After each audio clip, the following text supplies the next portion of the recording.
नमस्कार। मेरा नाम कबीर है और आज मैं आपको सुनाने जा रहा हूं एक ऐसी कहानी जो सिर्फ दुखद नहीं बल्कि रहस्यमय भी है। कोलकाता एक शहर जो कला, इतिहास और चाय की महक से भरा हुआ है। लेकिन इन सब के बीच कुछ कहानियां शहर की सड़कों से नहीं, उसकी छायाओं से निकलती हैं, जहां न्याय अधूरा है और इंसाफ एक सपना बन जाता है। सर्दियों की शुरुआत के साथ कोलकाता की रातों में एक के बाद एक 3 हाई प्रोफाइल हत्याएं हुईं। तीनों के बीच कोई सीधा संबंध नहीं, न पेशा, न परिवार, न शहर के हिस्से।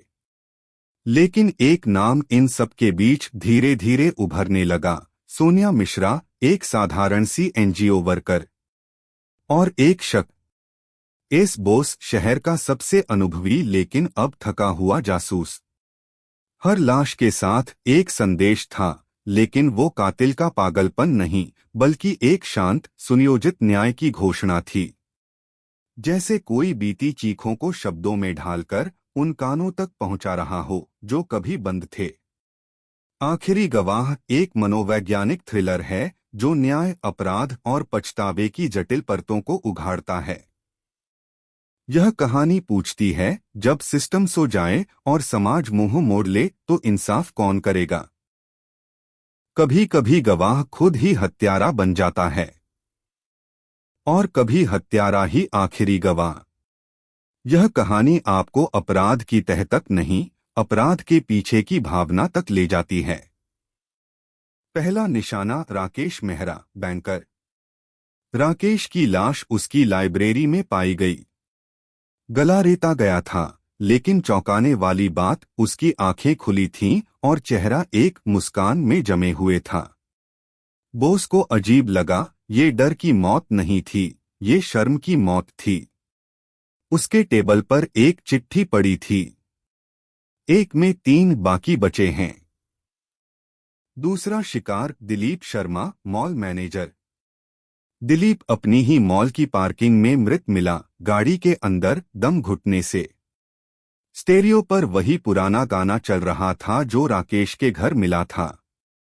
वो शाम कुछ अजीब थी। बोस का शक अब पुख्ता हो गया। ये कातिल खेल नहीं, इंसाफ ले रहा था। और तभी एक नाम सामने आया। सोनिया मिश्रा, उम्र 24, एक एनजीओ वर्कर जो दोनों मृतकों से कभी जुड़ी थी। तीसरा शव, राजकुमार, रिटेल कारोबारी। राजकुमार अपने स्टोर के अंदर जल कर मरा। अग्निशमन दल को एक नोट मिला। 3 अधूरे गुनाह अब पूरे हुए। बोस ने राजकुमार के पुराने केस निकाले।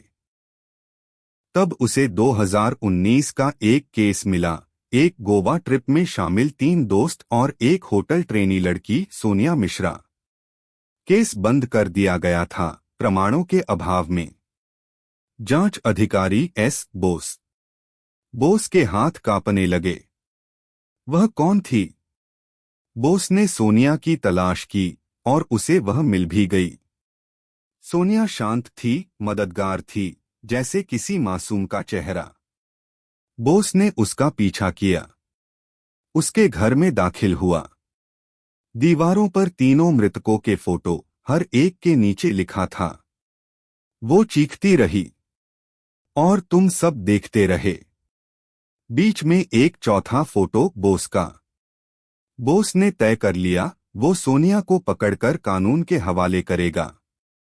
उसने सोनिया को पुलिस स्टेशन बुलाया। बातों बातों में सोनिया ने कहा, आपने मुझे उस दिन कहा था, बिना सबूत कोई केस नहीं बनता। अब देखिए, बिना सबूत ही 3 मर चुके हैं। बोस ने गुस्से में कहा, मैंने गलती की थी, लेकिन तुम हत्यारा बन गई हो। सोनिया मुस्कराई। न्याय न मिले तो बदला ही इंसाफ बन जाता है। उसी रात बोस अपने घर में अकेला था। वो रिपोर्ट टाइप कर रहा था, तभी उसे चाय की खुशबू आई। टेबल पर रखा कप और एक चिट्ठी। तुमने मुझे नहीं बचाया। अब मैं तुम्हें नहीं छोड़ूंगी। बोस चाय पी चुका था। उसे एहसास हुआ जहर, लेकिन देर हो चुकी थी। जैसे ही उसकी सांसें थमने लगीं, एक परछाई उसके सामने आई। सोनिया। उसने बोस के कान में धीरे से कहा, अब चारों मर चुके हैं। न्याय पूरा हुआ। 3 दिन बाद पुलिस को एक शव पार्क में मिला। सोनिया मिश्रा झर से मरी हुई, जेब में एक आखिरी चिट्ठी। मैंने कभी मरना नहीं चाहा था, पर जो मैं बन चुकी थी उसके साथ जीना मुमकिन नहीं था। मैं इंसाफ मांगती रही और दुनिया ने मुझे कातिल बना दिया। 4 लोग मारे गए, सभी एक बंद केस से जुड़े हुए थे। एक लड़की की चीख जिसे सबने अनसुना किया था। एस बोस अब सिर्फ केस नंबर बन गया। पुलिस आज भी नहीं मानती कि एक 24 साल की लड़की ने ये सब अकेले किया। पर उसकी फाइल पर सिर्फ एक शब्द लिखा है, न्याय न्याय न्याय।